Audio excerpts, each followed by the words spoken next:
I would love to greet you wherever you're watching me. I would love to talk about types of submission. I know that many people are exposed maybe in one submission, which is known as woman submitting to his own husband or a man. Number two, we've got what you call a submission to governing authorities.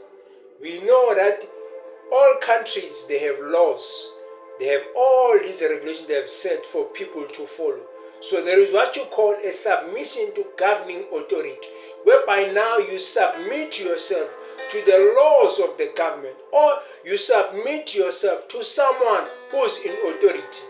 Number two, a submission towards your own parents, whereby now as a child, you are submitting yourself under the leadership of your own parents. Number three, a submission of a man towards his own wife or towards his own woman, whereby now two people who are in a relationship or who are in a marriage, they are submitting themselves to one another. That's number four, submission, whereby now we learn to submit ourselves to one another. Whether you're submitting yourself towards your own sister, whether you're submitting yourself towards your own brother, we need to learn to submit towards someone. Remember, if you do not submit to someone, you will never be able to build a proper relationship with that person. Some people, they are submitting themselves towards their own friends, while others, they are submitting themselves towards their own brothers and sisters in their own families. Submission, it is found everywhere.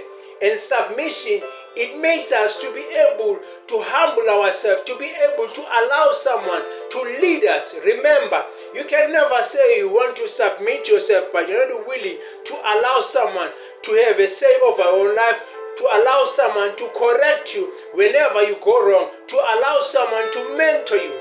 I would love to say to you, submission, it is found everywhere. Sometimes we submit ourselves towards our own bosses at work. Sometimes we submit ourselves towards our own sport leaders in sport. Some of us, we submit ourselves towards our own coaches in soccer teams or in football clubs or in sport teams. I'm saying to you, submission, it is happening in almost in all areas of our lives. There is a submission of a man towards a woman, also a submission of a woman towards a man. So for us to build proper relationship, we need to learn to submit ourselves towards one another. This is the evangelist, Tozan Dinisa. On this episode, I'm signing out. Be blessed wherever you're watching me.